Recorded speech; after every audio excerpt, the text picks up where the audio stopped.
E vamos lá. Primeiramente, bem-vindos ao nossa quarta aula aqui do curso de Desenvolvimento de Aplicativos com Codular, nível iniciante. E nessa aula de hoje a gente vai estar vendo algumas coisas muito interessantes, certo? Os tópicos da aula de hoje são esses, certo, pessoal? Pode parecer muito e, na verdade, é mais do que parece, certo?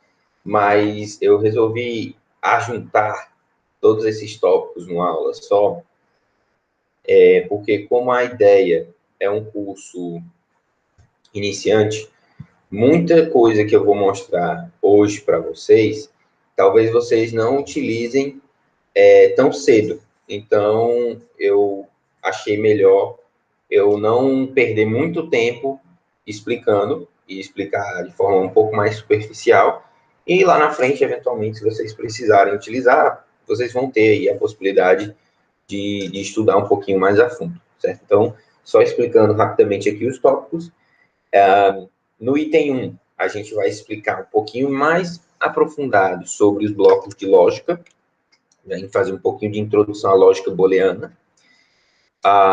Logo em seguida, no tópico 2, a gente vai ver blocos de controle, certo? E aí, nesse bloco de controle é que eu falo que, num curso de programação de nível superior, por exemplo, uma introdução à linguagem de programação, alguma coisa do gênero,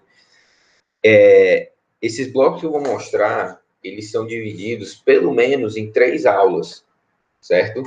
Mas nesse caso aqui, eu vou deixar eles todos juntos, vou explicar bem superficialmente sobre eles, e se vocês tiverem necessidade, vocês vão estudar um pouquinho a respeito desses blocos, aprofundar um pouco mais sobre o funcionamento dele, e eu acho que isso já vai ser o suficiente para vocês, certo? Então, na aula, no tópico 3, a gente tem uma atividadezinha simples que eu vou querer que vocês realizem, que é um aplicativozinho verificador de senha, né? Na aula 4, a gente vai ter aí um componente temporizador, né? A gente vai ter a explicação de como funciona esse componente temporizador. E na aula 5, a gente tem aí no tópico 5, a gente tem uma atividade calculadora de vida, né? E no tópico 6, a gente tem a atividade aí cronômetro e temporizador, né? Que vai ser a atividade que a gente vai estar contabilizando aqui no nosso curso, que vai estar valendo ponto mesmo. Essas 2 primeiras atividades, elas são só para treinar, ok? Então, começando logo aqui pela parte de blocos lógicos, né? A gente vai ter aqui os nossos blocos lógicos. Deixa eu mostrar para vocês. Eu vou começar a compartilhar logo a minha tela inteira.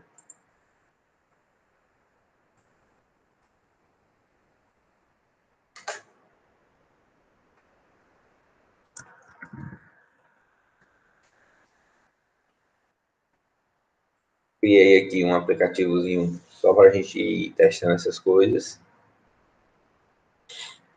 Pronto. E aí, aqui no nosso aplicativo, eu vou na parte de blocos, e aí aqui na parte de blocos internos, a gente tem esse bloco de lógica, essa categoria de lógica. E quando eu clico nela, eu tenho aqui esses bloquinhos, certo? É desses bloquinhos que a gente vai estar falando agora. Então, o que a gente vai ter? Nesses bloquinhos, a gente tem o elemento de comparação, né, de igualdade, para verificar se 2 elementos são iguais ou diferentes, né? E a gente vai ter aqui um bloquinho de não, certo? Esses 2 blocos, primeiros blocos, a gente tem aqui, ó, o bloco verdadeiro e o bloco falso, são blocos que a gente chama de literais. Eu estou dizendo, olha, isso é verdadeiro ou isso é falso, certo? Isso é uma possibilidade, mas quando a gente está falando de blocos lógicos, na grande maioria, a gente não utiliza um bloco de verdadeiro ou falso. A gente utiliza algum bloco que, com base em alguma coisa, vai dizer se aquilo é verdadeiro ou falso, né? O primeiro que a gente tem contato, que a gente é mais acostumado, é exatamente esse bloquinho aqui, que é o de igualdade. O primeiro elemento, ele é igual ao segundo elemento, ou ele é diferente do segundo elemento, né? Então, ele só vai retornar verdadeiro se forem iguais ou diferentes, né? E aí a gente tem aqui também, né, o bloquinho não. Como é que funciona esse bloco não? Ele é um dos manipulador mais fácil que a gente tem de lógica, e ele vai sim ser de uma forma muito simples. Então, imagine aí que a gente tem o não, e a gente está considerando aí um elemento A. O que é esse A, professor? Esse A pode ser, por exemplo, uma propriedade de um componente que seja daqueles tipos de marcar. Ele pode ser uma variável que a gente tenha trabalhado ela como um elemento lógico, só verdadeiro e falso. Então, imagine que esse A seja um elemento que esteja configurado como falso. Se eu coloco esse elemento A conectado desse lado, né, do outro lado desse socket, né, nesse plugzinho aqui, o que vai estar aparecendo é o quê? Se o A é falso, o que vai estar aparecendo lá vai ser um verdadeiro. Se o A for verdadeiro, o que vai aparecer vai ser falso, certo? Então, a lógica não inversora, ela é muito simples. Se está verdadeiro, vira falso, está falso, vira verdadeiro. E isso pode ser utilizado em quê? Em qualquer elemento lógico. Por exemplo, imagine aqui o seguinte, eu tenho aqui esse elemento de comparação. Então, estou dizendo, uma coisa é igual à outra, isso aqui só vai ser verdadeiro se o primeiro elemento for igual ao segundo elemento. Então, digamos que aqui eu tenho o número 5, e aqui seja uma variável lá que, porventura, estava com o valor 5 gravado dentro dela. Então, o que acontece? Essa comparação aqui, ela vira verdadeiro, correto? Só que, se eu espetar ela aqui, nesse socketzinho do não, né, o que vai acontecer? No plug do não, o que vai estar aparecendo, em vez de ser o verdadeiro, vai ser um falso. Basicamente, associar esse não com esse bloquinho aqui é o mesmo que eu vim aqui clicar no igual e alterar do igual para o diferente. Ou seja, 5 é igual a 5. Se for igual, ele era verdadeiro. Mas como eu botei um não, virou falso. Eu poderia simplesmente ter trocado aqui esse igual para diferente. Se 5 aqui e aqui também é 5, ou seja, não é diferente, então é falso. Ele só vai ser verdadeiro se for diferente. Então, como não é diferente, é falso. Então, nem preciso utilizar o nãozinho aqui, ok? Só que esse bloquinho de não, ele vai ser um elemento bem simples. A gente tem alguns mais complicados, como, por exemplo, os blocos de lógica I e OU. Né? Como é que funcionam esses blocos de lógica I e OU? Seguindo o mesmo princípio, imagine que aqui dentro desses espacinhos aqui, a gente tenha uma variável, uma propriedade, ou qualquer elemento que seja, certo? A e B. Necessariamente booleanos, né? De lógica, verdadeiro ou falso. Se eu tenho aqui, por exemplo, um A e B, ou A ou B, né? Eu tenho esses dois elementos aí de lógica possível, né? E aí uma forma da gente entender essa parte de lógica que eu acho bem simples imagine assim, eu tenho dois amigos, o Pedro e o Carlos, e o Pedro e o Carlos, né, vai ter uma festa no final de semana, e a galera tava querendo ir, e eu peguei e joguei a seguinte afirmação: eu não estou muito afim de ir para a festa, então o que eu vou dizer? Olha, eu só vou para a festa se o Pedro e o Carlos forem, né? Ou seja, eu queria uma desculpa para não ir, então o que foi que eu fiz? Eu utilizei a lógica aí para dizer que eu queria que o Pedro e o Carlos fossem.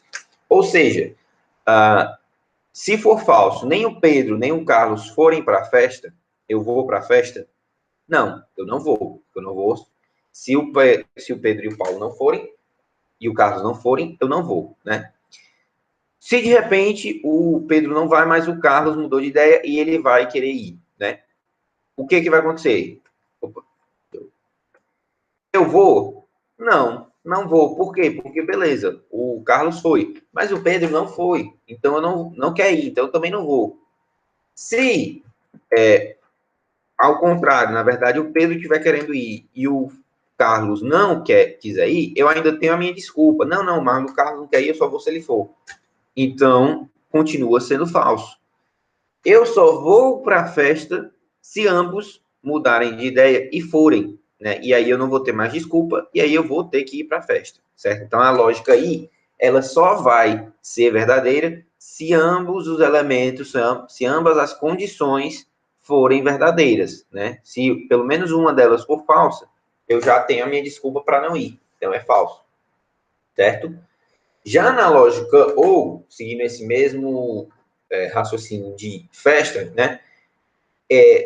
Na lógica ou eu quero muito ir, né? Na verdade, não é que eu não esteja querendo ir, eu estou querendo ir, e na verdade o que eu preciso é uma carona, né? Então eu digo assim, olha, eu vou se o Pedro ou o Carlos forem. Não me interessa qual dos dois. Se algum deles for para poder me dar uma carona, eu estou indo, certo? Então, o que, é que vai acontecer? Se nenhum dos dois forem, aí lasca, porque aí eu não tenho como ir, então eu não vou. Mas se o Pedro não for e o Carlos for, opa, eu já tenho a caroninha ali com o Carlos, então dá certo para eu ir. Se o Pedro for, mas o Carlos não for, sem problema nenhum, eu vou com um. E se os dois forem? Se os dois forem, ótimo. Eu tenho duas opções de carona, com certeza eu vou. Então, continua sendo verdadeiro. Ou seja, no ou eu realmente quero ir, no i eu não quero ir, eu estou arranjando desculpa. Né? Então, na lógica aí, eu só vou ser verdadeiro, né? O resultado só é verdadeiro se ambas as condições forem verdadeiras. E no ou, se pelo menos uma das condições forem verdadeiras, é verdadeiro. No ou é o inverso, né? Para ser falso, precisa que todos sejam falsos. No i, para ser verdadeiro, precisa que todos sejam verdadeiros, certo? Então, isso aí é um pouquinho da parte de lógica booleana, certo, pessoal? Então, continuando aqui, certo? Dúvidas a respeito dos blocos de lógica?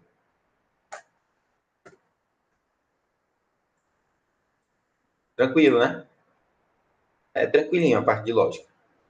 Mas eles vão ser muito importantes para o tópico seguinte. Então, vamos continuar lá. Aqui no tópico seguinte, a gente tem aqui a parte de controle, que a gente tem, né, um primeiro bloquinho, que é o bloquinho C. Né? Quando eu venho aqui no meu modular, onde é que tem esses blocos de controle? São os primeiros blocos internos. Né? Quando eu clico aqui, ele abre aqui vários bloquinhos nesse amarelo aí, bem vibrante. E aí, quando eu vou aqui na minha apresentação, vamos ver como é que tá. Então, como é que é o bloco C? E aí tem essa série de variações aí, se não, se não, então, o que são esses elementinhos? Então, vamos lá. Quando eu boto isso daí para vocês, você já deve ficar, vixe, professor, mas que diabo é isso? Que ruma de elemento é esse? Quando eu vou no meu modular, não tem essa porrada de coisa no bloco C, não. O bloco C, ele é um bloquinho pequenininho. E aí, está diferente aqui? Não, ele ainda não está configurado completamente. Por quê? Lá, além do se, eu tenho o se não se e o se não. Como é que eu coloco esses elementos no meu bloco? Né? Eu vou primeiro ensinar a colocar, depois eu ensino como eles funcionam.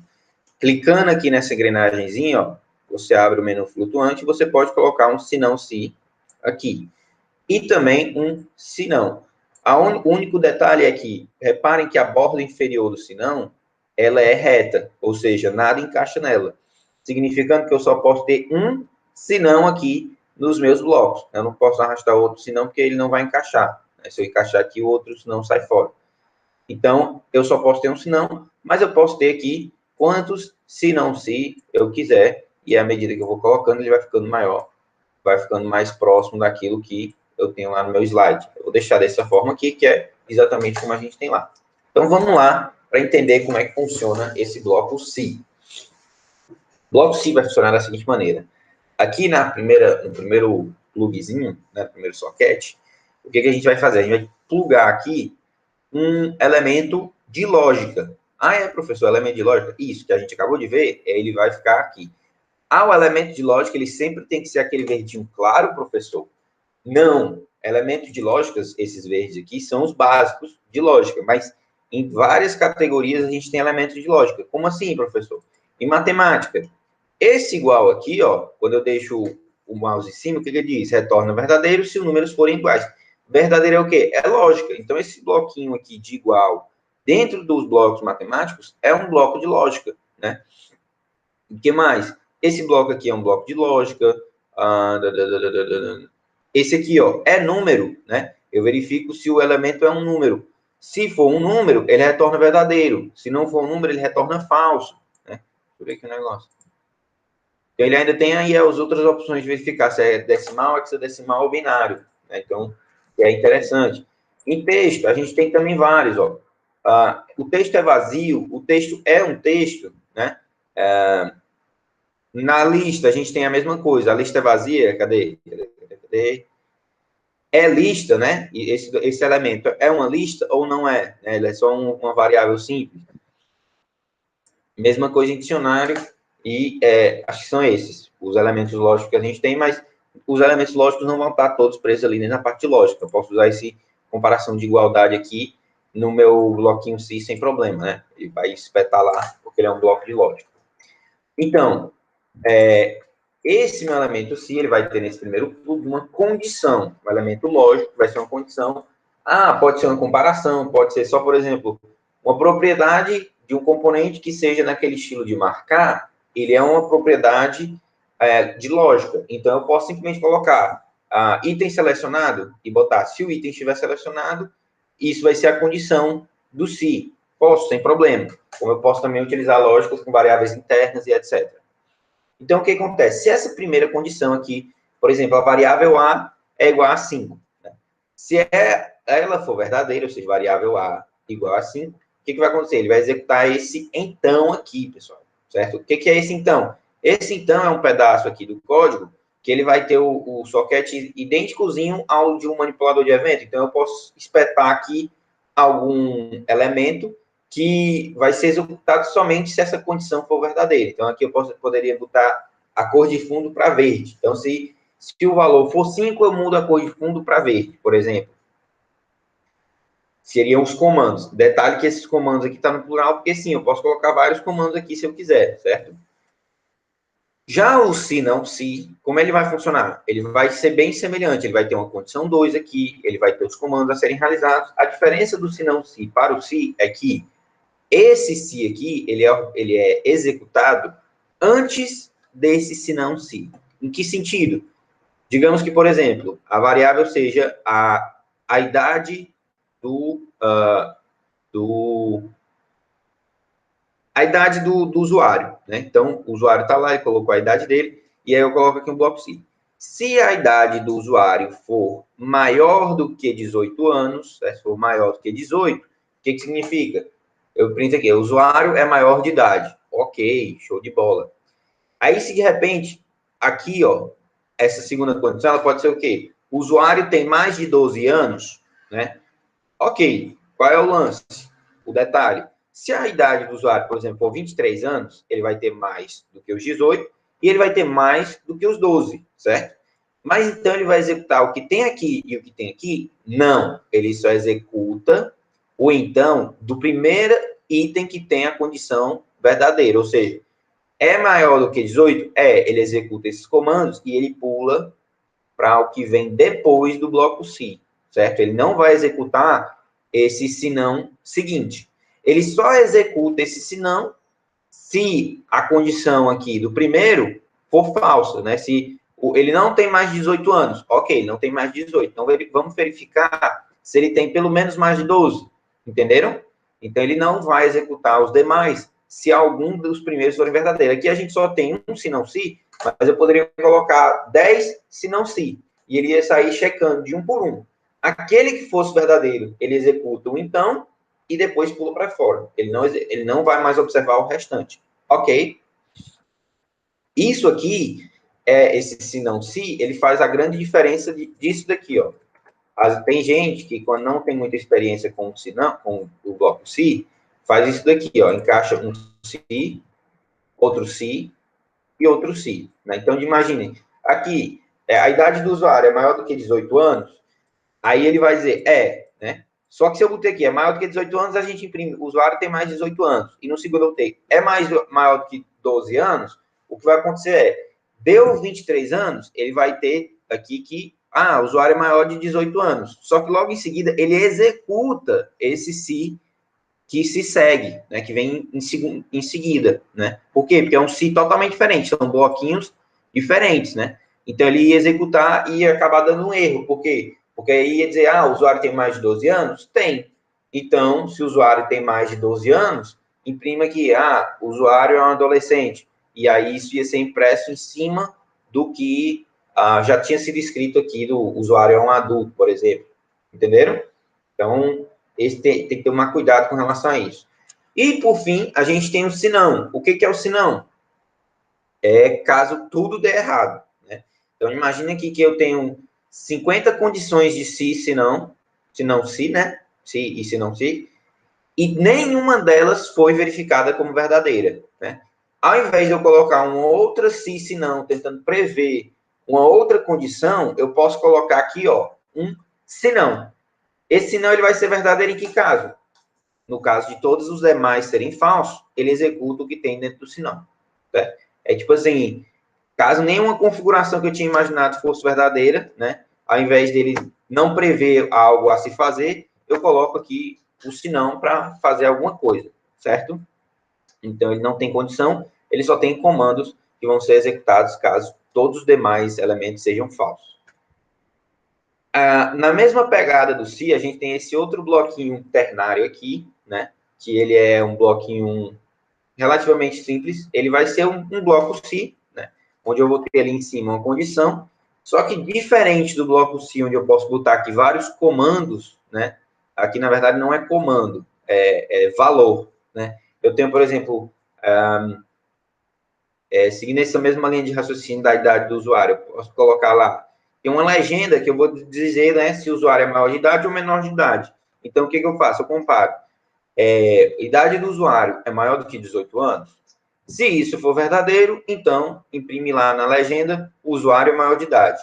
Se for falso, o que eu coloco aqui? Eu coloco o texto aqui, né, um bloquinho de texto, usuário é maior de idade, e aqui embaixo eu coloco, usuário é menor de idade. Então, se essa condição for verdadeira, é esse. Se ela for falsa, é esse. A grande diferença desse bloquinho aqui para esse bloco se é que ele vai ser atribuído a um único elemento, né? Então, eu só consigo alterar um único elemento com ele, e eu não tenho a possibilidade de usar o se não se. Ele é somente uma única condição, certo? Eu tenho ainda um elementinho que é mais ou menos semelhante a esse aí, que é o avalia, mas ignora, né? É muito pouco comum, mas existem algumas extensões que elas pedem para você avaliar, por exemplo, tal número é igual a tal número, não porque você precise saber realmente o que tem nesses números, mas porque essa avaliação de observar se dois itens são iguais é que vai trigar, que a gente chama aqui, quem vai dar início a um determinado elemento lá na extensão, um cálculo, ou uma comunicação, ou alguma coisa do gênero. Então, esse avalia, mas ignora, às vezes ele é utilizado nesse critério.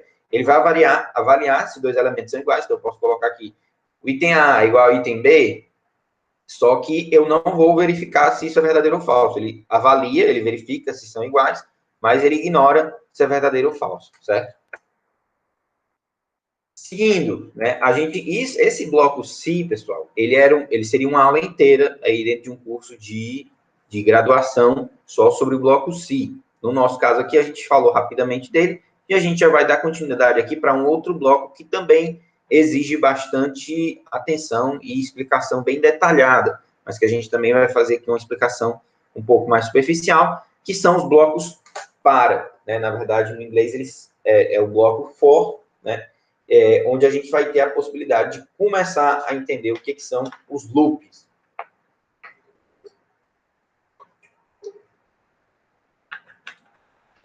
Então, vamos lá. Em um código estruturado, que a gente tem aí... deixa eu organizar isso aqui, pessoal. Com licença. Porque toda vida eu vejo que eu tenho que arrumar e eu nunca paro para fazer.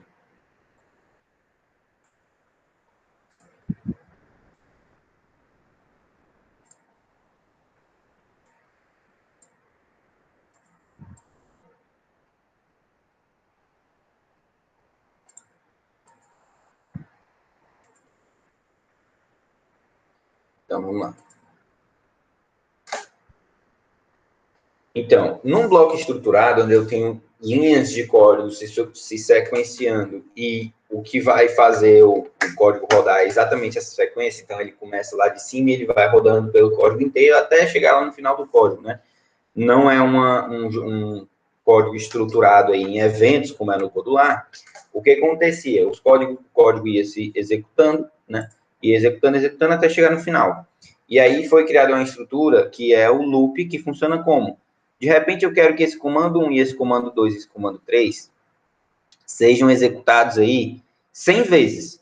O que eu posso fazer na força bruta é o quê? Pegar esses comandos, copiar e colar eles um atrás do outro aí 100 vezes, sem problema nenhum, né? A não ser o esforço e a possibilidade de eu causar um erro e de repente não botar 100 vezes, botar 98, 99 vezes e talvez o código não funcione como deveria, né? Uma alternativa que se tem é a utilização dos loops, que eles vão funcionar como? Eu tenho normalmente um começo do loop, né? E o fim do loop. E aí eu vou ter aqui os comandos, né? Comando 1, comando 2. E quando chega aqui no comando 3, ao final do comando 3, ele retorna para essa posição inicial do loop e ele vai executando aqui os comandos, retorna, executa, retorna, executa, retorna, executa, até alguma coisa, né? Isso aí vai depender de que tipo de bloquinho de loop que a gente vai estar utilizando, certo? Então, isso é o que vai ser um loop, né? O bloco for, né, ou para, né, no Codular traduzido, ele vai ter a capacidade de funcionar como um loop. E aqui, esse primeiro bloco, for, para mim, ele é um dos mais claros, que explica bem como um loop funciona, né? Então, o que ele faz? Ele diz que para cada número, desde 1 até 5, com um passo de 1, né? O que é isso? Esse número aqui, pessoal, ele vai ser uma variável local, que só vai existir dentro desse for, certo? E o valor dele vai se alterando de 1 em 1 até chegar o valor 5, certo? Então, o que acontece é o seguinte, ele começa, né? Começou aqui, esse código foi chamado. O que vai acontecer? Tem aqui um comando. Registre aí na tela o valor de número, né? Joga o valor de número numa legenda. O que vai acontecer? Ele vai executar isso aqui a primeira vez, vai realizar o fazer. E o valor de número, na primeira vez que esse bloquinho que está aqui dentro do fazer for chamado, ele vai ser quanto? Ele vai ser 1. Porque o desde vai determinar o início desse valor 1. Então, ele começa igual a 1, ele executa esse bloquinho aqui, e aí, quando ele sai, o que ele vai fazer? Ele vai chegar aqui de novo, e ele vai incrementar 1 desse valor 1 aqui, que estava no valor número, né? Então, ele vai adicionar 1 a número. Como estava o valor 1, 1 mais 1, 2. E aí ele vai, verifica, esse 2 é maior do que 5? Não. Então, executa aqui o fazer, ele executa esses comandos aqui de novo. Vai voltar, vai incrementar novamente 1 ao valor de número, que agora é 2. 2 mais 1, 3. E aí ele verifica, 3 é maior do que 5? Não. Então, executa aqui de novo. E vai fazendo isso até quando? Quando o valor for 5, né? Aí ele vai, eu não sei se ele executa o valor 5 ou se ele encerra no valor 5, certo, pessoal? Se eu não me engano, ele executa o valor 5, certo? Então, o que acontece? Ele vai executando isso aqui tantas vezes quanto forem necessárias, né? Eu poderia usar esse número, por exemplo, considerando a aula que a gente teve passado, onde a gente viu, por exemplo, a lista, né? Que é uma série de valores sequenciados, eu poderia, por exemplo, estar usando esse número como um índice. Então, eu quero, sei lá, fazer alguma coisa eu quero somar mais um em cada elemento da minha lista. Eu posso usar o número como um índice, né? Então, para lista e item, somar lá mais um ao próprio valor da lista do item, né? Poderia fazer isso? Poderia, né? O bloco for, ele funciona dessa maneira, e isso é uma das coisas que ele mais utiliza, que ele é mais utilizado para a parte de listas e dicionários, mas ele pode ser utilizado para diversas outras finalidades. Na maioria das vezes, num programa de aplicativo, não é tão comum a gente precisar de um bloco for, certo? Um bloco para. Isso é muito utilizado, por exemplo, quando a gente está falando em computação de dados, né? Que aí a gente vai ter uma programação para análise de dados, normalmente em Python, ou Java, ou mesmo em MATLAB, né? Que é um software exatamente para computação de dados. A gente tem uma frequência maior desses loops, né?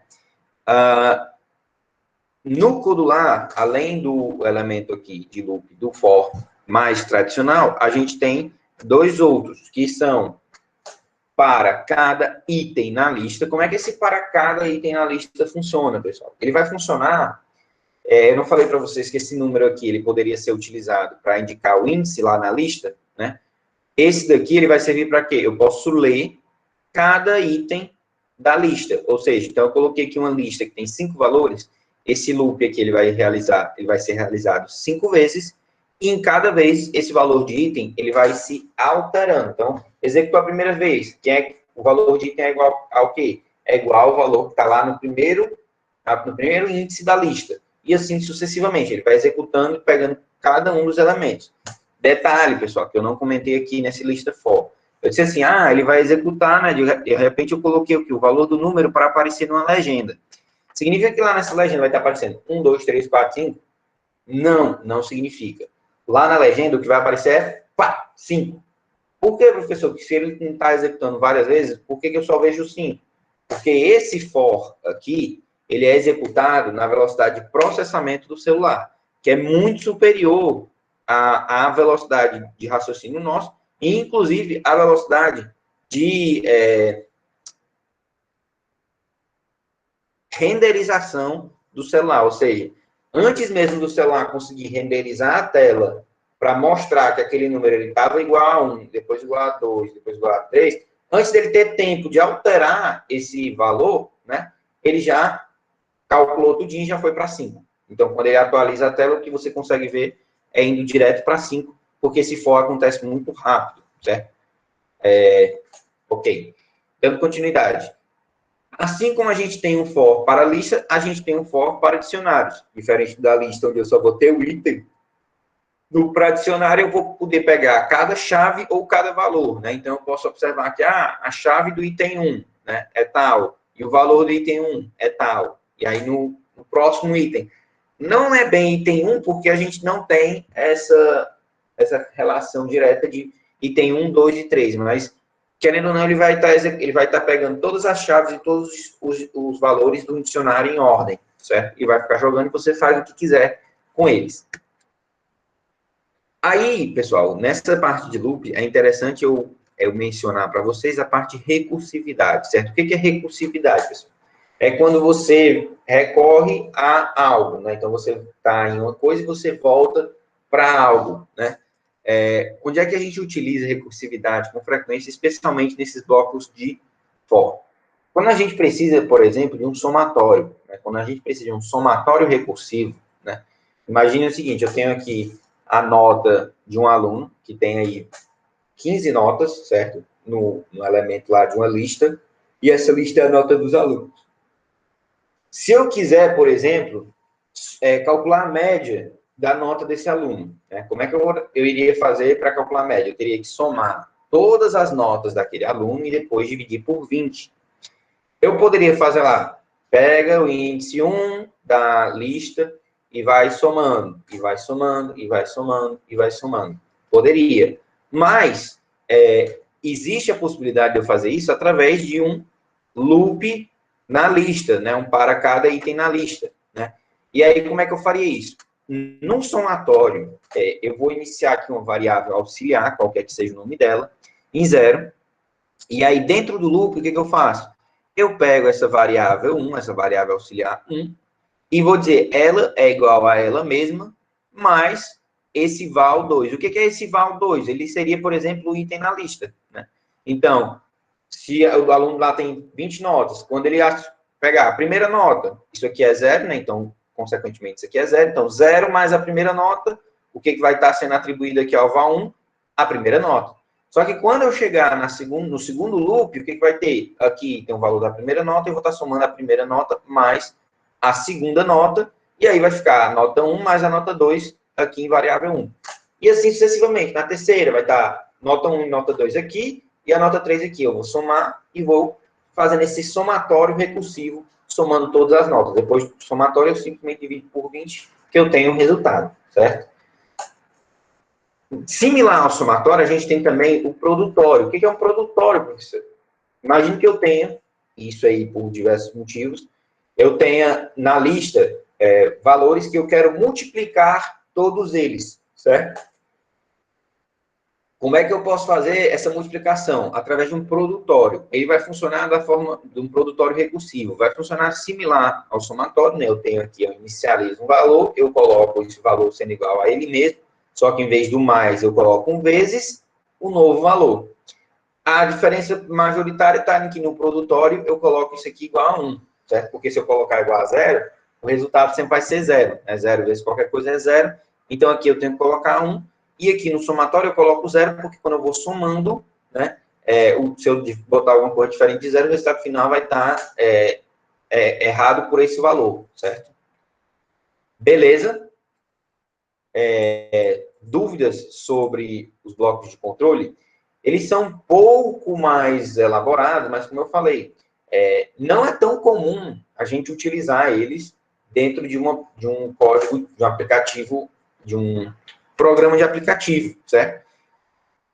Até com um pouco mais de frequência, a gente vê esses dois aqui, o de dicionários e o de listas, mas mesmo assim já são em códigos um pouco mais avançados, onde realmente é necessário você utilizar um dicionário ou uma lista para gravar em uma quantidade significativa de informação, certo? Então, tranquilo. Vamos continuando. Se vocês tiverem dúvida, me parem, ok?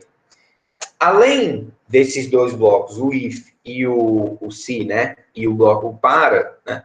A gente tem também o bloco while, que na verdade é traduzido pelo bloco enquanto, que ele vai funcionar meio como uma mistura dos dois. Em que sentido? Ele vai, assim como o se, ter uma condição, que ele vai observar, e enquanto essa condição for verdadeira, ele vai fazer alguma coisa, ele vai executar esses comandos. Ele executa os comandos e volta para verificar. A condição é verdadeira? Executa de novo. Volta para verificar. A condição é verdadeira? Executa de novo. Executa de novo, executa de novo, executa de novo, executa de novo. Até o quê? Até a condição ser falsa, certo? E aí, nessa explicação, já fica bem claro esse detalhezinho aqui. É necessário definir uma lógica que altere a condição para falso dentro do loop. Caso contrário, ele rodará indefinidamente. Ou seja, essa condição aqui pode ser, por exemplo, sei lá, um elemento que não é divisível por, sei lá, uma condição aí de algum elemento sendo falso. Ou, por exemplo, eu vou decrementar, eu posso utilizar um for indo de 0 a 5, por exemplo, e eu posso utilizar, ao invés do bloco for, posso usar o bloco enquanto, né? Eu vou modificando isso aqui. Qual a diferença de utilizar um bloco enquanto, ao invés de utilizar lá o bloco de for? O bloco enquanto, ele pode ter uma variação dinâmica, no sentido de, eu coloquei aqui o enquanto, né? E, aqui dentro do bloco ele está incrementando de 1 em 1. Só que, se alguma condição acontecer, eu posso incrementar de 2, ou de 3, ou de 4, certo? Então, isso aqui pode fazer os testes da condição e ir variando de acordo, né? Não é que nem o bloco se, onde vai ter um incremento fixo, né? Então, isso é o bloco enquanto. Existe ainda um blocozinho interessante, que é o bloco break, que ele normalmente ele fica bem encaixado aqui dentro de um bloco enquanto, ou mesmo dentro de outros blocos, né? Como é que funciona esse break? Na hora que esse break ele é executado, ele sai de um loop, entendeu? Então, se ele está aqui executando for e eu chamei lá um break, ele pula para fora do break. Se ele está aqui no enquanto, eu chamei um break, ele pula para fora do enquanto, certo? Então, normalmente ele se encontra dentro de um condicional se, que é justamente, se alguma coisa acontecer, eu chamo o break e interrompo aí esses loops. Ok? Então, uma atividadezinha aqui, simples, pessoal, para a gente realizar aqui, né? Eu vou dar um tempinho para vocês fazerem, que um verificador de senha, certo? Então, qual é o contexto? Diversas aplicações, em especial aplicações financeiras, requerem um nível de segurança elevado. É comum a utilização de senhas com a finalidade de segurança. Então, para a gente começar a interpretar isso daí, qual é o objetivo? Elaborar uma aplicação com uma tela de inserção de senha e verificação da mesma, né? Quais são as especificações? O app deve conter pelo menos um botão para confirmar a senha, uma caixa de texto ou teclado virtual, né, o que vocês preferirem, para inserir a senha, e um elemento que indique se a senha está correta ou não. Certo? Então, assim, é uma atividadezinha simples. Eu vou dar aí 8 minutinhos para vocês começarem a fazer, certo? Não sei se dá para vocês fazerem tudo, mas ela não é tão complexa, então vocês começam a fazer, a gente tira dúvidas, e aí eu resolvo ela com vocês, ok? Então, 8 minutinhos aí para vocês tentarem desenvolver essa atividadezinha aí, pessoal. desligar aqui e vou deixar lá na página da atividade.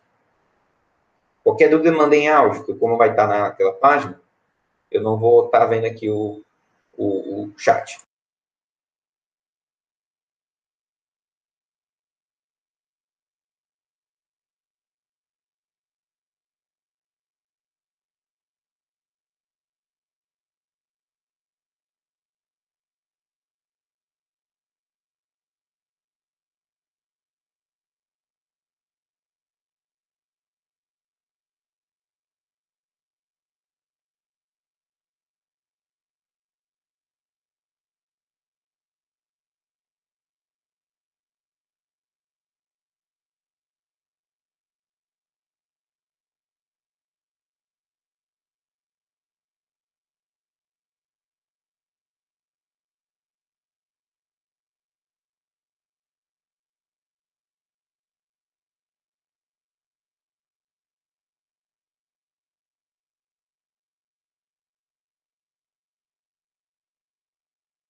Então, vamos lá, pessoal. Aqui, ó, no Coduar, certo? Vamos montar logo o nosso design. Depois a gente vê aqui o aplicativozinho. Então, os blocos, né? Eu não tenho muito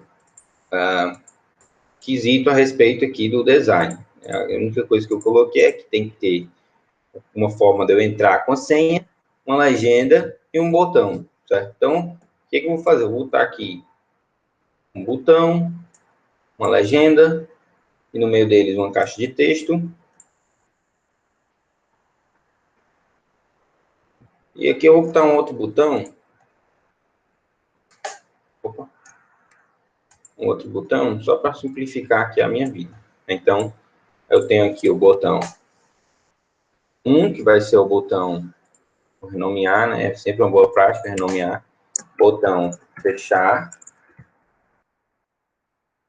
E o 2 vai ser o botão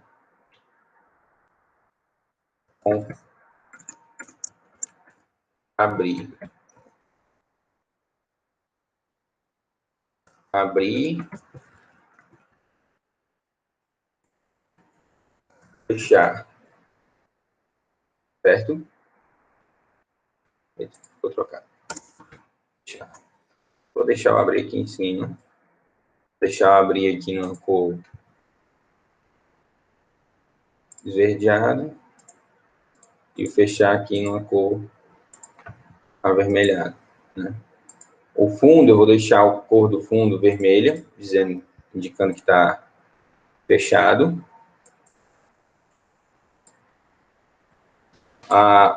E eu vou colocar aqui a legenda fechado, negrito, fonte 20. Aqui na caixa de texto, só vou colocar uma dica, né? Qual dica? Insira a senha, coloco lá naquela cor cinza claro, cinza, né? E pronto, né? Foi feito aqui o meu layout. Dúvidas com relação ao layout? Fiz da maneira mais simples que eu acho que dá para fazer, né? Botei aqui um layoutzinho simples, fechou, abriu e ok, vamos lá. Em blocos, o que vai acontecer em blocos, pessoal? Na hora que o usuário clicar o botão abrir, o que vai acontecer? Eu vou botar aqui quando o botão abrir, clique. Vou botar aqui também quando o botão fechar, clique, certo? Quando o botão abrir, clique, o que ele vai fazer? Ele vai ter que observar, a senha está correta? Então, eu vou ter que utilizar um bloco se e ok. Se a senha estiver correta, o que eu faço? Eu vou pegar e eu tenho que botar aqui um comparador, certo? Para verificar se essa senha é correta. E aí, aqui eu vou pedir para vocês fazerem essa parte. Eu tenho aqui, ó, 3 tipos de comparadores. Qual desses comparadores, pessoal, eu vou utilizar?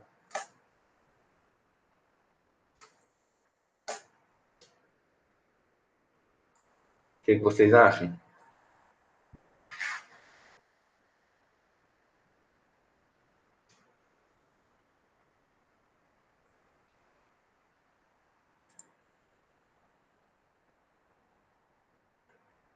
Nesse momento, o comparador que a gente vai estar utilizando, a gente tem que saber qual é a diferença de um para o outro. Então, quando eu passo o mouse aqui em cima, Alice, testa se 2 elementos são iguais. As duas coisas comparadas podem ser não só números, mas qualquer tipo de coisa.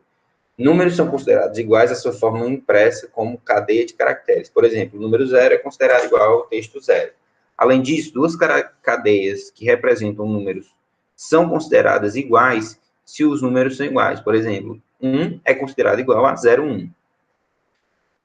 Ou seja, isso aqui já é um problema para a gente, essa observação que ele coloca aí, que 1 é igual a 0, 1. Porque quando a gente quer a senha, de repente o usuário pode inserir lá a senha dele, começando com 0, 2, 3, 4, 5, 2, por exemplo, uma senha aleatória. Ele, numérica, né? Ele pode inserir essa senha e ela vai ser considerada igual se ele esquecer ou não o 0, né? Esse primeiro 0. Então, vamos tirar ele aqui e vamos ver o outro. Esse outro aqui retorna verdadeiro se os números forem iguais. Esse daqui, ele vai entrar na mesma questão da lógica. Se eu tiver 0, 1 e 1, ele diz que os números são iguais. Então, eu vou tirar e vou comparar texto, certo? No caso da comparação de texto, ele diz até aí, ó, 0, 1, 2, 3 é considerado igual pela igualdade comum, mas considerado diferente pela igualdade de texto, certo? Então, é esse aí mesmo que a gente vai querer colocar. E aí, eu vou botar o quê? A caixa de texto, o texto da caixa de texto. Texto da caixa de texto, ele é igual à senha. Que senha que a gente vai botar, pessoal? A gente bota aqui qualquer senha que a gente queira. Eu vou colocar aqui uma senha alfanumérica. A, B, C, D, E, 1, 2, 3, 4, certo? E aí, quando o usuário inseriu lá e apertou e deu certo, o que vai acontecer? São duas coisas que a gente vai alterar. A cor da tela de fundo e o texto da legenda, que está lá fechado. A gente coloca o texto agora, cor de fundo, cadê? Cor de fundo.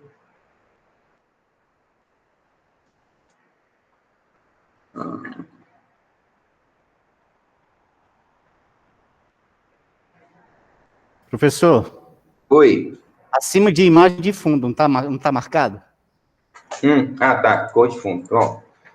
Então, cores, aí eu vou colocar aqui para um verde, né?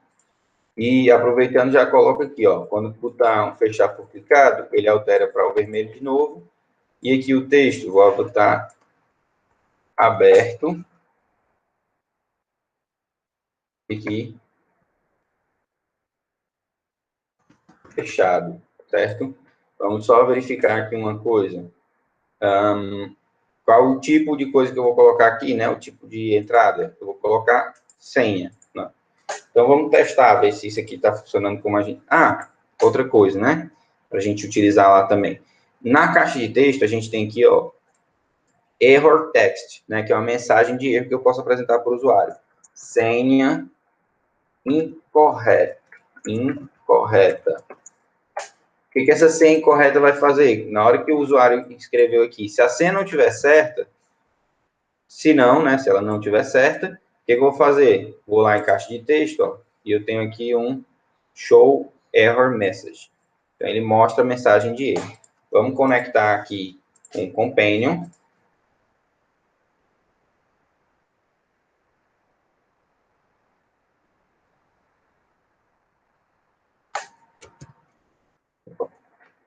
Já eu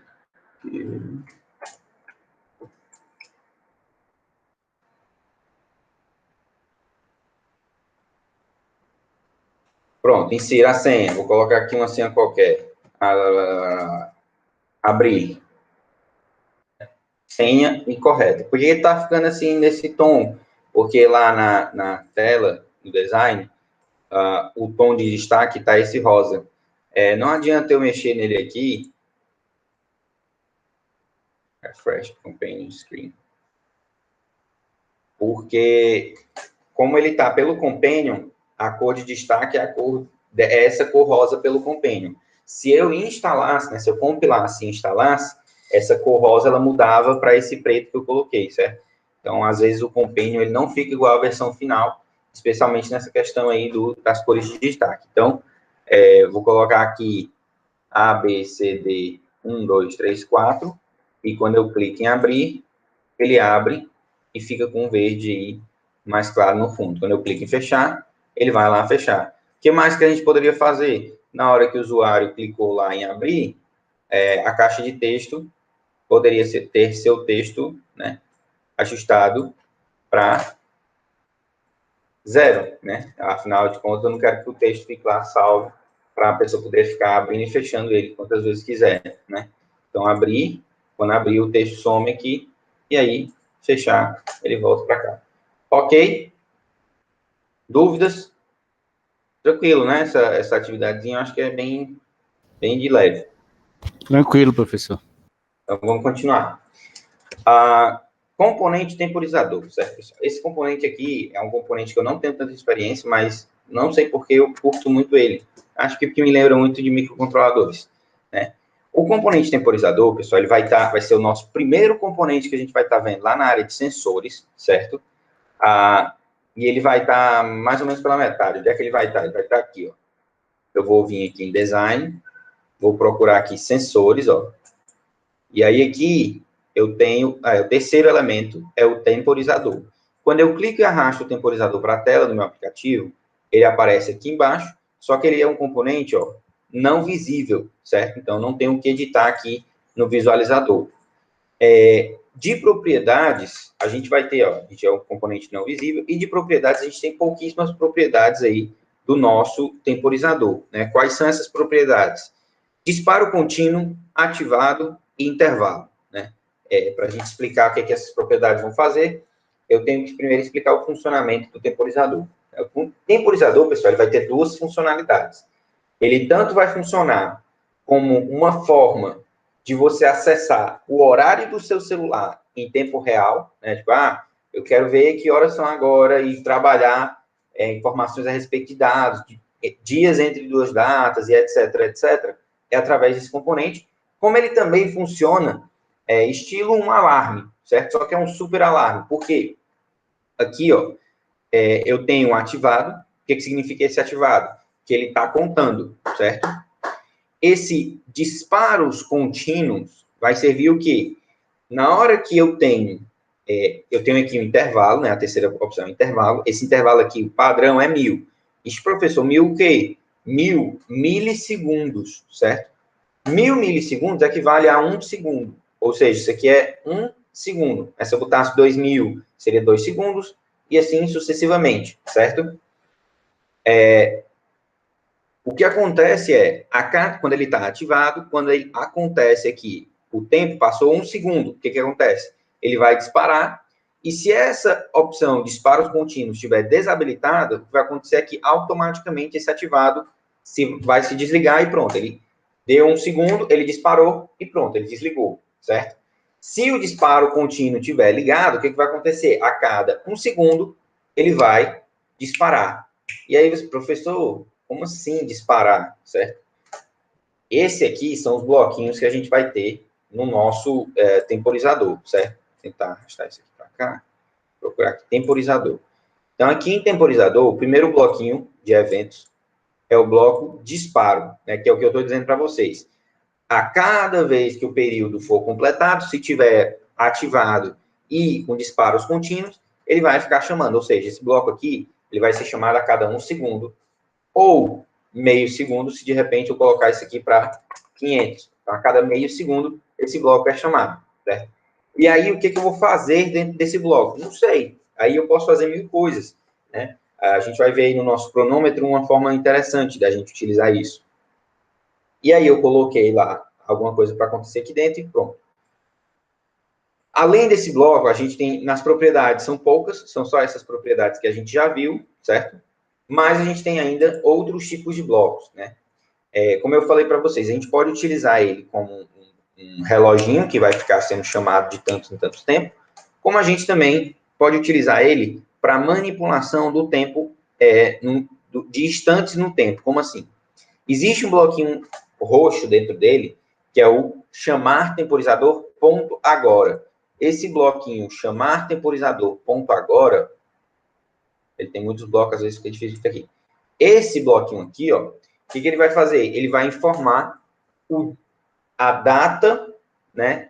Data do mês e do ano, e o horário do dia que esse bloquinho foi chamado. Então, ele te diz o momento exato que é agora. Com base em quê? Com base no celular interno do seu telefone. Se o seu botei está 10 minutos adiantado, meu celular. O que hoje em dia não é tão comum, porque o celular ele se atualiza mais pela internet, né? Mas digamos que esteja aí 10 minutos adiantado, atrasado. O que ele vai pegar vai ser esse horário que está no seu celular, 10 minutos adiantado ou atrasado, certo? E aí eu tenho aqui alguns outros bloquinhos, né? São vários e vários, porque, por exemplo, imagine, deixa eu mostrar aqui, tem, por exemplo, se eu tenho um determinado instante, que seria, por exemplo, esse agora, né? Eu posso colocar esse agora dentro aqui de instantes, minutos. Então, aqui ele retorna toda a informação de data, hora, dia, tudo. Se eu boto nesse bloco, ele só vai me retornar aqui um valor numérico que é igual ao minuto, né? Que minuto foi que esse bloco foi chamado? E eu tenho variação disso para todos, mês, ano, dia, hora, tudo, certo? E aí a gente tem, assim, na verdade, tem vários blocos, mas eles são de alguns tipos. Eu tenho aqui o tipo de adicionar, né? Que eu vou poder adicionar uma determinada quantidade de algo a um instante, por exemplo. Então, eu tenho hoje, eu quero adicionar daqui a 90 dias. Que dia vai ser? Né? Então, eu posso pegar o agora, boto para adicionar 90 dias, né? Digo aqui que é 90, né? E aqui ele vai estar saindo uma data, que seria exatamente essa data de hoje daqui a 90 dias. Quando é que vai ser? Né? Então, eu tenho o de adicionar, eu tenho o de duração. O que é esse de duração? Eu posso criar, por exemplo, um instante, que seria uma data de nascimento, e eu posso botar aqui um instante, que seria o agora, e aí ele vai me dar uma duração. Professor, essa duração ela é dada em que formato? Isso aqui é um valor numérico igual a milissegundos, certo? Então, se eu coloquei, por exemplo, aqui uma data de nascimento e um de agora, isso aqui vai dar um valor em milissegundos absurdamente elevado. Então, o que você teria que fazer? Eu tenho que, nem está aqui o bloquinho, mas eu tenho um bloquinho, um tipo de bloco aqui dentro, que é duração em dias, duração em horas, duração em minutos. Né? Então, por exemplo, eu posso botar aqui, ó, duração em dias, ou, cadê? Tem duração em ano, cadê? Duração em horas, duração em minutos, duração...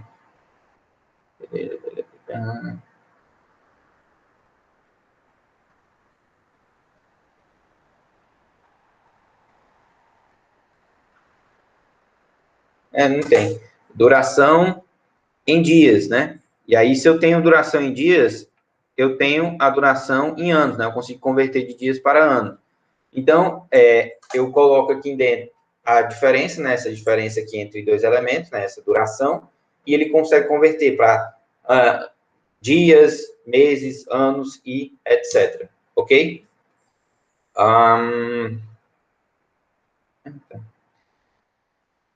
Show de bola? Então, isso aqui vai ser o componente temporizador. Aqui ele tem uma tabelinha que ele mostra vários padrões, certo, pessoal? Por quê? Aqui, ó, vocês estão vendo que eu tenho como formatar o padrão desses elementos, como data, hora, mês, dia, ano, etc, etc. Essa formatação aqui, ela pode ser ajustada para que eu tenha aí um formato diferente. Por exemplo, esse formato padrão é o formato em inglês, que é mês, dia, ano, né? No nosso caso, a gente utiliza o dia antes, então eu posso alterar isso aqui para DD, MM, YYYY, né? E aqui eu posso tirar, por exemplo, o horário, o dia, eu posso tirar todas essas informações, e essa tabelinha que tem lá no próprio site do Codular, ela auxilia a gente a definir quais são os elementos que eu vou estar utilizando. Por exemplo, o M maiúsculo é o mês do ano, né? O primeiro mês, segundo mês, terceiro mês. O M minúsculo é o minuto das horas, né? Então, eu tenho que me atentar a isso na hora que eu estiver elaborando lá. E aí eu posso colocar, por exemplo, o mês, eu posso botar o M sendo 2. Se forem 2 M's, o que vai acontecer? Vai estar aparecendo somente somente o numérico, né? 07. Se eu colocar 3 M's, ele aparece a sigla de 3 letras, que é a abreviação do mês, né? Julho, para julho. E aí aqui eu tenho também, se eu botar só um M, ele bota o valor lá do mês completo, certo? O July, por exemplo. Então, aqui é uma atividadezinha simples, eu nem vou solicitar para que vocês realizem agora, mas fica aí a ideia para vocês praticarem, certo? Em certas aplicações, é interessante realizar o cálculo de idade do usuário, seja para identificar a maioridade, seja para definir que tipo de conteúdo melhor se adequa ao usuário através de inteligência computacional. Isso aí, pessoal, é real, certo? Você tem, normalmente, nem tanto pela idade, porque acaba sendo variando muito, mas eles, com certeza, na inteligência artificial, eles fornecem, sim, a idade do usuário, né? Que aí, o que acontece? Se é uma criança, vai colocar mais animação. Se é um adolescente, coloca, às vezes, mais filme de terror, de drama, ou mais filme de terror, de ação. Se é uma pessoa mais velha, o que ele coloca? Coloca mais um drama, um romance, alguma coisa mais leve. Então, isso daí é interessante o seu aplicativo saber justamente para poder fazer esse tipo de informação, certo? Então, qual é o objetivo desse aplicativo, dessa nossa atividade? Elaborar uma aplicação para calcular a idade do usuário, né, o número de dias, de horas vividos, de acordo com a data de nascimento, ou seja, eu quero a idade, o número de dias e o número de horas vividas de acordo com a data de nascimento do usuário. Ok? Especificações. O app deve conter pelo menos uma caixa de texto para inserção da data de nascimento e pelo menos 3 legendas para apresentar os valores calculados. Isso aqui, pessoal, esse pelo menos uma caixa de texto, ela é um pouco complexo, porque às vezes você colocar uma caixa de texto, vai ter um usuário que ele vai pegar e vai responder lá adequadamente nessa caixa de texto. Já outros usuários, o que vão acontecer? Eles não vão colocar no padrão que o seu aplicativo vai reconhecer. Então, uma recomendação que eu faço nessa atividade é que você coloque um organizador horizontal, e aí você coloca ele ocupando aqui o espaço inteiro, e coloca 3 caixas de texto, certo? 3 caixas de texto aqui, pequenininha, né? Boto para ela mês, para ela ocupar 30%.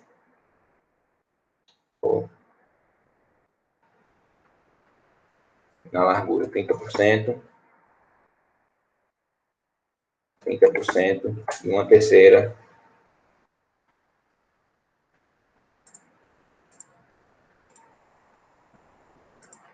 E esse aqui seria ano.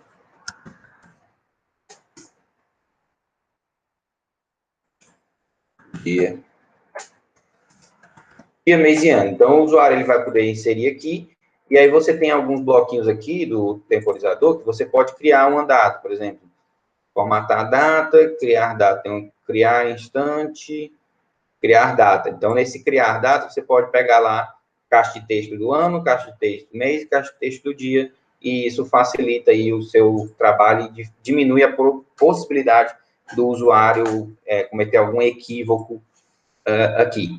Beleza?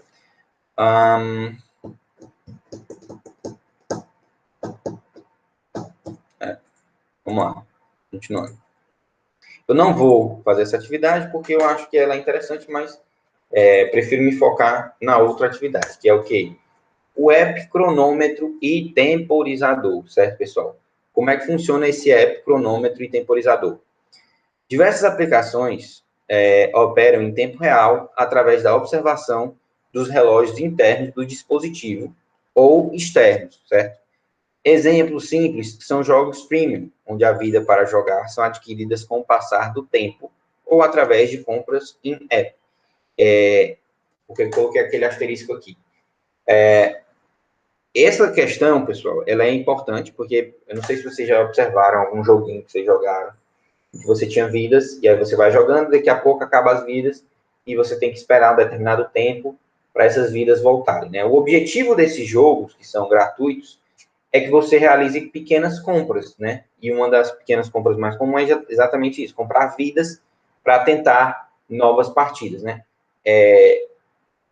Sim, esses jogos são caça-níqueis, né? Assim, se algum de vocês já se perguntou, isso aí é um detalhe que eu já reparei, que esses jogos, eles são pior do que caça-níqueis, né? Você repara, não sei se vocês, né? Pela minha esposa joga um, e ela diz, às vezes, né? Ave Maria, passo não sei quanto tempo presa numa fase, e aí tem dias que eu passo logo de 5 fases seguidas. E isso não é uma impressão, isso é um fato real, né? Esses jogos tipo Candy Crush, todos esses joguinhos de fase, seja de corrida, seja do que for, a impressão que você tem é que, de repente, você, às vezes, trava totalmente e não passa de jeito nenhum das fases, né? Isso é verdade. O aplicativo, ele é feito, ele não gera tudo 100% aleatório, não. Ele vai gerar o negócio como? Inicialmente, as fases são sempre bem fáceis, para que você consiga ir passando e passando e passando e vá ficando viciada. Então, elas vão aumentando gradativamente a dificuldade. E a partir de um determinado nível onde você está viciado no jogo, eles começam a aumentar bastante a dificuldade para você querer comprar o jogo. Inclusive, eu ouso dizer, né, não tenho como comprovar, mas inclusive eu imagino que tenha certas fases que elas são impossíveis de serem passadas em determinadas configurações, de acordo com as pecinhas vão aparecendo. Eu acredito que existam algumas fases que não dê para você passar, por mais que você faça a melhor jogada em todo movimento, não é possível passar nela, porque a forma como as pedras vêm aleatórias não vai te permitir passar daquela fase, né? Então, eles vão dificultando até você comprar. E aí, se você realiza uma compra, você já caiu num buraco. Por quê? Porque ele vai saber que você é o tipo de usuário que já realizou uma compra, e um usuário que já realizou uma compra, ele tem maior propensão a realizar uma nova compra por 50 vezes maior do que alguém que nunca realizou uma compra no aplicativo, certo? Então, o aplicativo ele vai servir exatamente assim, ele vai verificando, ele vai te deixando viciado, depois ele vai aumentando a dificuldade para fazer você comprar. E aí, o que minha esposa faz? Eu expliquei isso para ela e ela faz isso. Quando ela trava e passa e joga 5, 6, 10 vezes na mesma fase, ela para de jogar e ela passa aí 1 semana, 2 semanas sem jogar o jogo, e quando ela volta, ela passa 10 fases de uma vez, porque o jogo percebeu que o usuário parou de jogar, o usuário se desviciou, então para ele não perder aquele usuário, ele pega e coloca bem facinho para o usuário ir lá e jogar e se viciar de novo, até ele chegar novamente no momento que trava. Então, é um jogo de morde-a-sopra para tentar, nessa hora da mordida, conseguir pegar o seu dinheiro. Então, sim, é realmente um cassino e, na verdade, pior do que o cassino, porque o cassino ele é uma coisa mais fixa e que está muito relacionada com a cabeça do indivíduo, de achar que vai ganhar. Essa não, ela realmente mexe, ela trabalha de acordo com o que o usuário está fazendo. Então, isso aí é um negócio muito doido. Mas, voltando para o assunto, um detalhe importante é que nesses jogos, quando a gente perde todas as vidas, o que eles fazem para a gente voltar a jogar é quando você recuperou todas as vidas, você recebe uma notificação no seu celular, correto? Essa notificação, não sei se vocês já repararam, ela vai chegar para vocês, independente de vocês estarem conectados à internet ou não.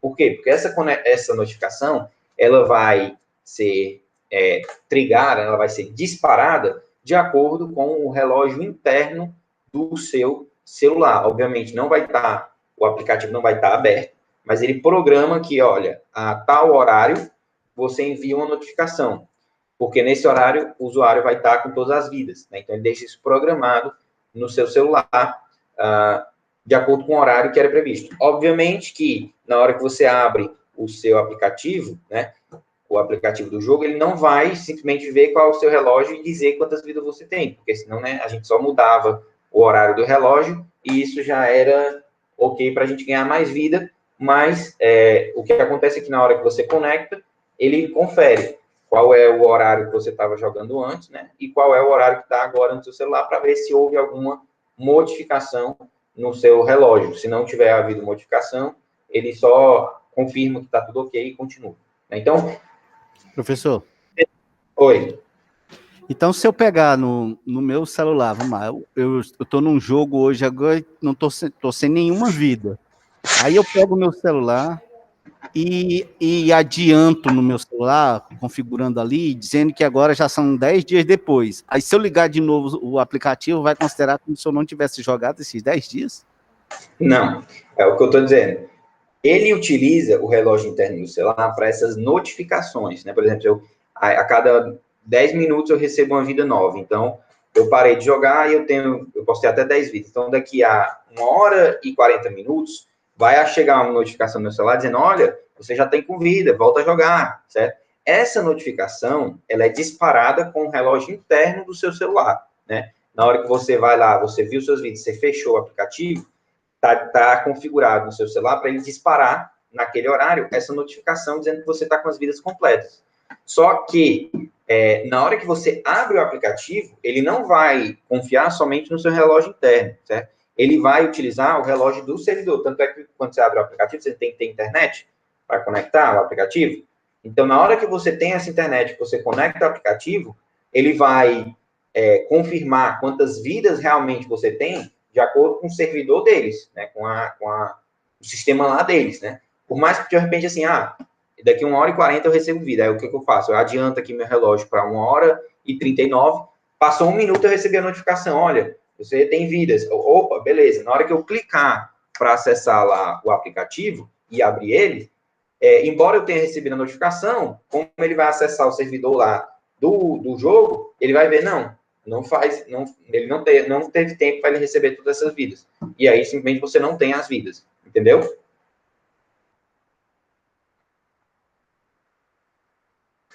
Isso era uma coisa que era utilizada bastante com a parte de software, né? O pessoal pegava o software e eles diziam que tinha uma data de validade, e aí essa data de validade era para daqui um certo tempo, e você voltava o relógio interno do seu computador, e isso funcionava antigamente. A partir que as verificações, né, as autenticações dos softwares começaram a ser todas em rede, né, você não consegue mais ter essa diferença justamente por isso, porque no servidor deles, eles conseguem ver qual é a data exata, independente da data que esteja no seu aparelho.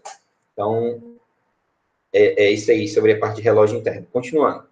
Então, o objetivo dessa atividade é simples, ainda assim, pode se tornar complexa, né?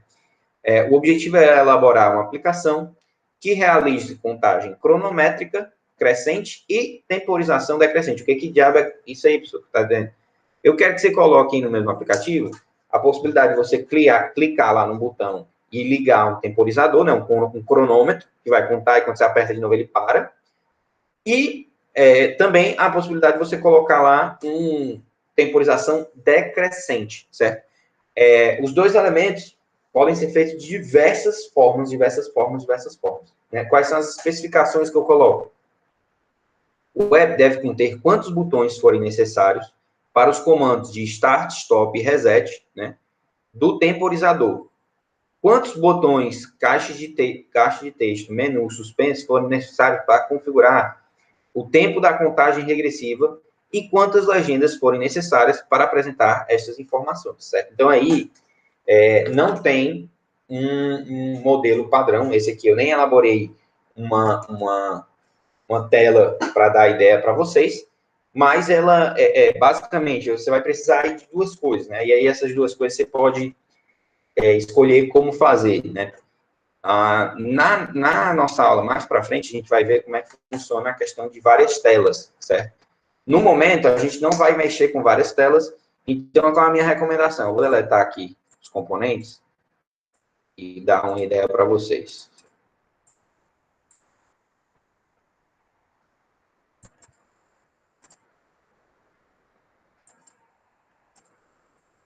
Então, deletei aqui tudo, deixar só o temporizador.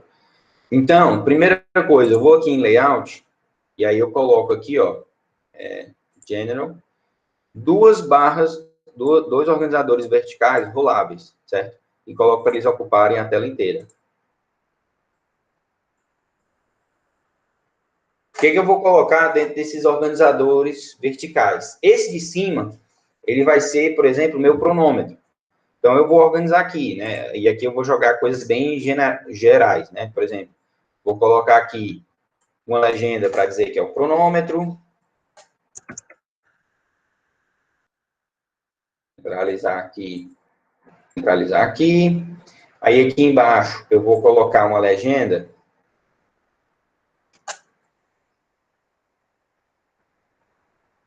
Vou fazer o seguinte, em vez de colocar somente uma legenda, eu vou colocar um organizador horizontal. Cadê o organizador horizontal? Isso aqui é uma forma que eu estou dizendo. Vocês podem fazer de diversas outras. E aí eu posso colocar, por exemplo, uma legenda aqui, que seria hora. Aí eu coloco mais duas legendas aqui, ó. Uma legenda que seria 2 pontos. Uma legenda que seria minuto. Mais uma legenda de 2 pontos. mais uma legenda de segundo. E aqui, posso colocar ainda mais uma legenda de milésimo de segundo. Né? Então, eu posso fazer assim. Eu vou centralizar aqui. Poderia aumentar aqui o tamanho também para 30, por exemplo. Só para ficar uma coisa mais visível. 30, 30 e 30. E aí, aqui embaixo, eu boto 3 botões. Botão de Start, Stop. Um botão de Start. Um botão de Stop. Um botão de Reset. Certo? Então, teria aqui esses botões. E aí, professor, como é que eu faria, então, para fazer esse incremento, certo? Aqui, pessoal, eu coloquei esse hora, minuto, segundo, e milissegundos. Mas aí, aqui em bloco, o que você faz? Você chama logo no bloco iniciar, né? Aí. Screen, inicializar. Cadê? Quando a screen inicializar, aí eu pego aquelas legendas todas. Isso é sempre interessante, eu sempre vacilo. Horário, legenda, hora, legenda, minuto, legenda, segundo, e, opa, peguei a legenda errada.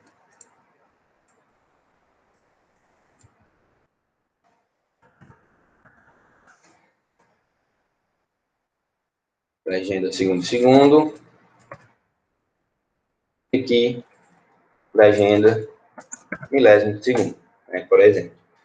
E aí, o que eu vou fazer aqui, eu vou renomear todas elas, alterar, na verdade, o texto delas,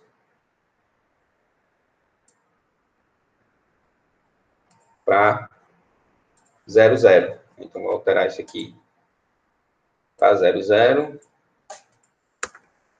E todos os demais também para 00. É o minuto, segundo e milésimo de segundo.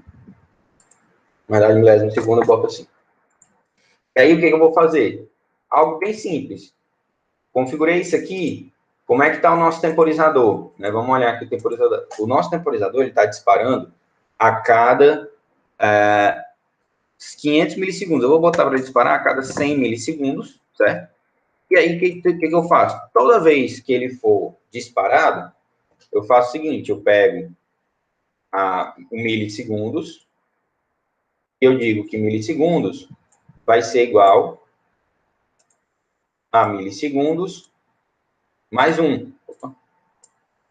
Entradas externas. E aqui eu boto... Assim, pego lá cadê?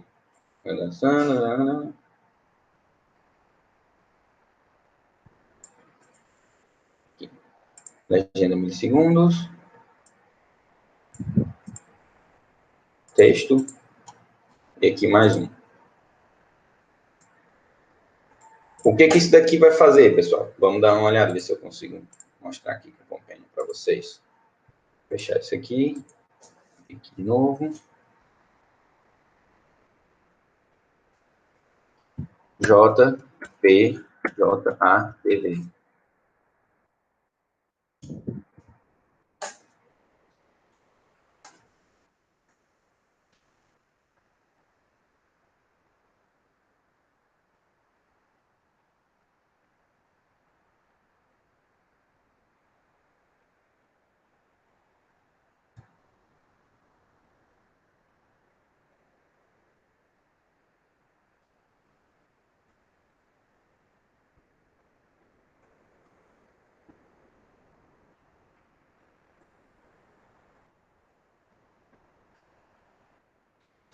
Sim, Anderson, a gente pode colocar também só a contagem de segundos, certo? Só a contagem de segundos já é o cronômetro, né? Eu coloco assim, desse jeito, para ficar mais elaborado, Mas se você quiser botar só a contagem de segundos, show de bola, dá certo também.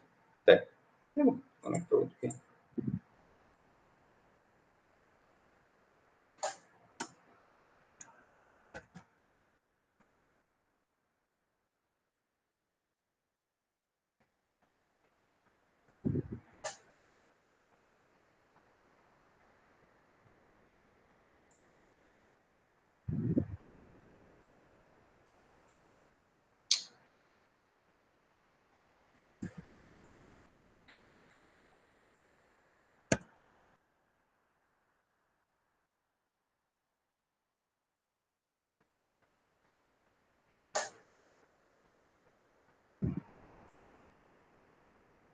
Então,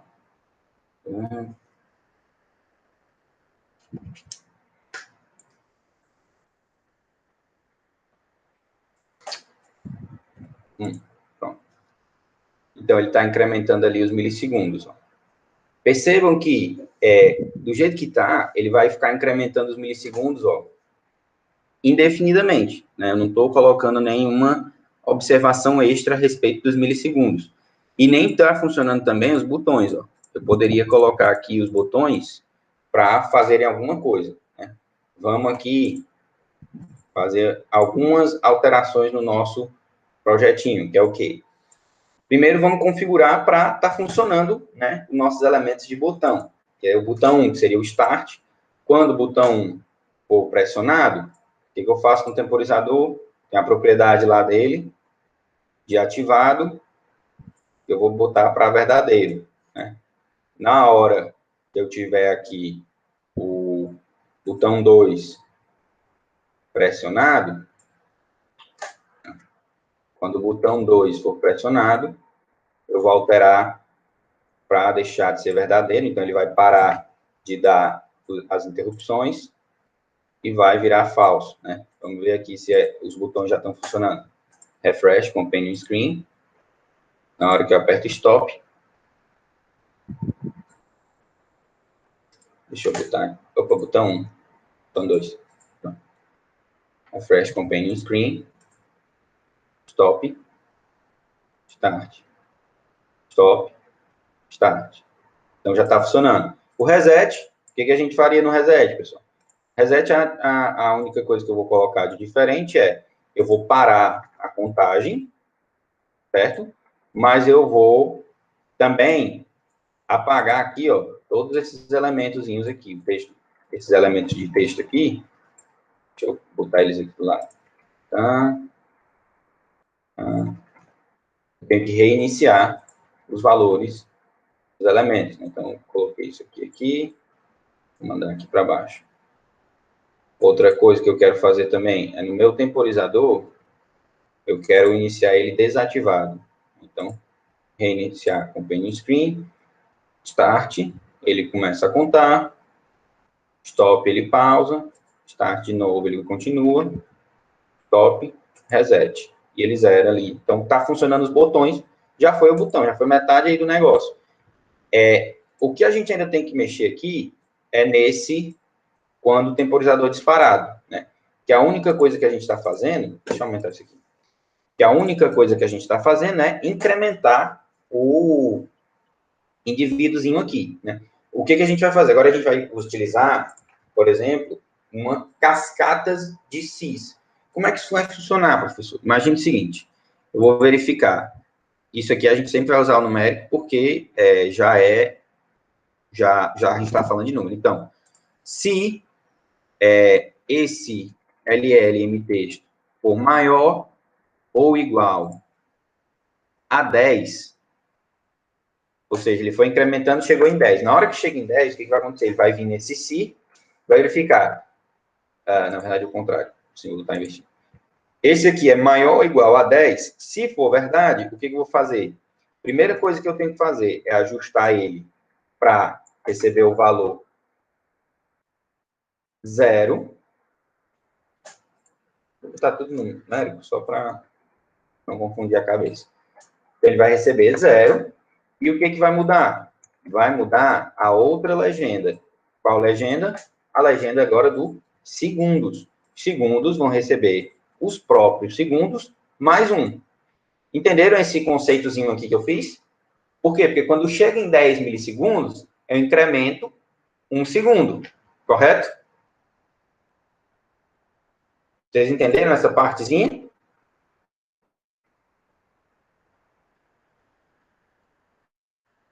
Por que eu estou perguntando isso? Porque eu vou fazer isso aqui, ó. Se vocês entenderam essa parte de ele chegou em 10 milissegundos, então ele zera, e na verdade eu vou incrementar o próximo, na hora que eu fizer isso aqui, ó, vocês vão entender que eu vou estar comparando agora os segundos, e se os segundos forem maior ou igual a 60, os segundos viram zero, e na verdade quem vai ser incrementado vão ser os minutos, certo? E, novamente, pela terceira e última vez, eu jogo isso aqui para cá, não precisa alterar, porque também, quando os minutos forem iguais a 60, eu zero os minutos e incremento as horas, certo? Opa, segundos, não, minutos. Minutos, e aqui, a hora vai ser a hora mais 1. Então, isso aqui, ó, já fez esse nosso sistemazinho de cronômetro funcionar corretamente, ok? Vamos ver aqui. Se eu quisesse contar dias, repetiria de novo, só que em vez de 60, botaria 24, né? Quando as horas forem maior do que 24, a gente incrementa um dia. Então, inclusive, a gente pode deixar tudo isso escondido, por exemplo, o usuário ele vai abrir lá, não tem todos esses elementos, a gente começa só com a contagem. Quando a contagem chega de 10 milissegundos, eu boto para isso aqui ficar visível e vai contando segundos. Quando chegou em 60 segundos, eu boto para isso aqui ficar visível. Também tem essas possibilidades. Então, refresh companion screen. Vamos lá, start.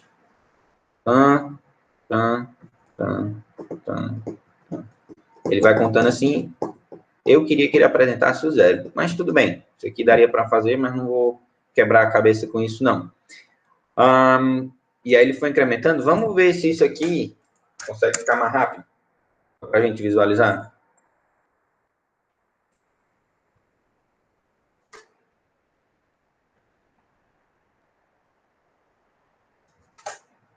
Ainda não ficou tão mais rápido quanto eu pensei que ficaria, não.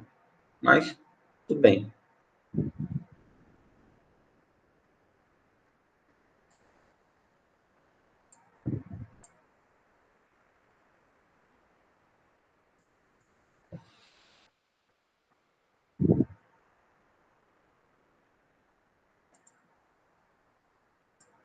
Beleza. Aí, professor, como é que eu faria para o restante? Né? Como é que eu faria agora? Isso aqui seria o cronômetro, vocês podem desenvolver mais. Como é que eu faria para o temporizador? Né? Como é que vocês vão fazer para o temporizador? Isso fica a critério de vocês, mas vocês podem colocar, por exemplo, quem quiser aí, eu acho bem interessante testar isso. Vocês podem utilizar, ó, cadê?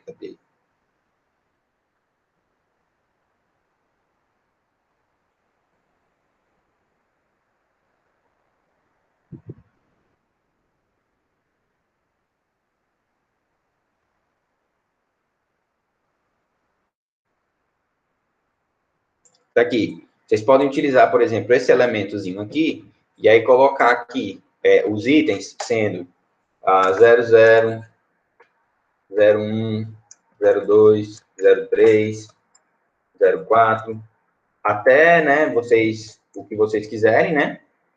E aí, tipo, esse aqui, seu de horas, né? Lista suspensa, ls, horas. Aí fazer mais outras duas listas suspensas, uma com minutos e com segundos, né?